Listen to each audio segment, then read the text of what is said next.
আকাশ আজ নিজেকে কালা চাদর দিয়ে ঢেকে নিয়েছে। আমাবস্যার রাত আজ। আমরা আজ আছি তারাপীঠের শ্মশানে। ছোটবেলায় বোনরা মিলে লাইট অফ করে গা ছমছমে ভূতের গল্পগুলো শুনলে যেমন গায়ে কাটা দিত, আজকে এই জায়গাটাতে এসে ঠিক তেমনই একটা অনুভূতি। আধুনিক বিদ্যুৎ সংযোগের কোনো এখানে ব্যবস্থা নেই, তার জন্য জায়গাটা আরও বেশি অদ্ভুত। ঠিক তারাপীঠ মন্দিরের উল্টো দিকের রাস্তাটা দিয়ে এগোয়ে ডান দিকটা নিলেই এই শ্মশানটা পড়ে। আছে বামাখ্যাপা মহাসাধকের সেই সমাধিস্থল, আর তার সাথে উনি যেখানে মা তারার দর্শন পেয়েছিলেন সেই মার পাদুকা দুটো। সন্ধ্যারতি দেখতে এসেছিলাম। সন্ধ্যারতি দেখার পর আমরা একটু ঠাকুরের ভোগ নিলাম। ভোগ খেয়ে আমরা রওনা দিলাম সবাই মিলে এই মহাশ্মশানের দিকে।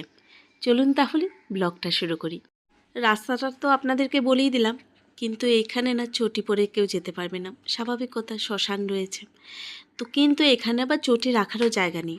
এক হলে আপনাদেরকে একদম সামনে ঠাকুরের মন্দিরের কাছে যেই চটি রাখার ব্যবস্থাটা রয়েছে সেখানে রাখতে হবে, না হলে এখানে অনেকগুলো দোকান আছে, আপনার দোকানে রাখতে পারেন। দোকানে চটি রাখার জন্য কোনো টাকা এরা নেয় না, কিন্তু হ্যাঁ সেখান থেকে সে মার যেখানে পাদুকা আছে সেখানে পুজো দেওয়ার জন্য ফুল বা কোনো জিনিস, বা সাধক বামাখ্যাপার ওখানে ধূপকাঠি মোমবাতি জ্বালাবার জন্য কিছু জিনিস আপনারা এখান থেকে নিতে পারেন, সেটাই ওরা। আচ্ছা বলছি যাবে ধূপকাঠি মোমবাতি নিয়ে না, আমি নেবো না। আরে না ওরে বাবা, খুচরো এখানে দেবে না।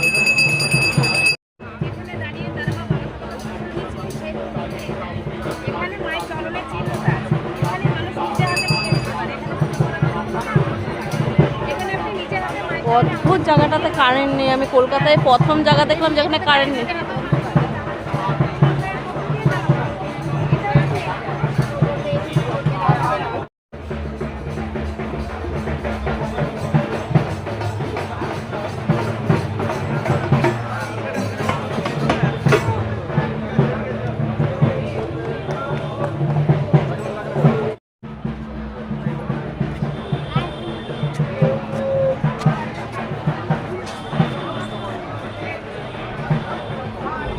ওই অন্ধকারে দেখা রাখলে আমি এমনিই কম চোখে দেখি। আখাড়া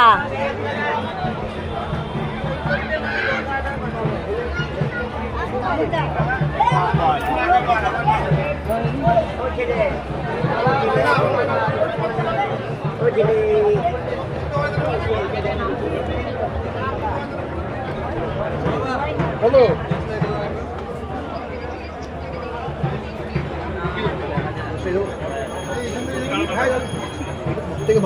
বামাখ্যাপা বাবার সমাধি। এটা সমাধি মন্দির? হ্যাঁ, বামাখ্যাপার সমাধি।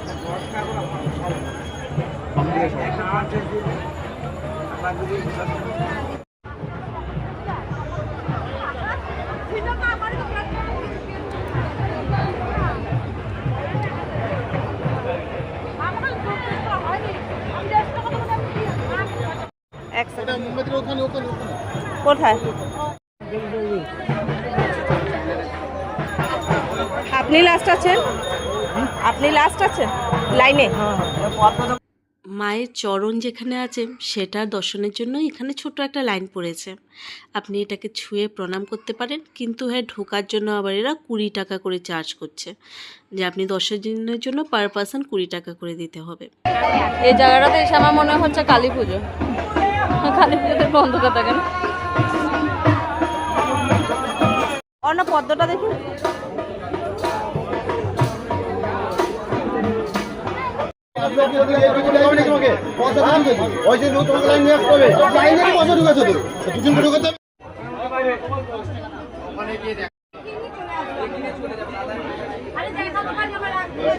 কিছু করার নাই তো।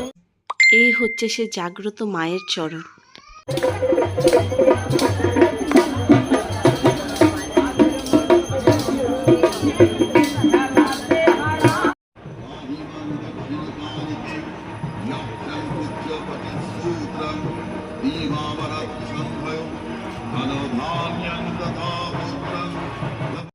তাহলে ভিডিওটা আমি এখানেই শেষ করছি। আপনাদের সাথে আবার দেখা হবে পরবর্তী ভিডিওতে। সবাই ভালো থাকবেন, সুস্থ থাকবেন। জয় মা তারা। আর ভিডিওটা যদি একটু ভালো লেগে থাকে অবশ্যই একটা লাইক করবেন। ধন্যবাদ ভিডিওটা পুরো দেখার জন্য। আসলাম।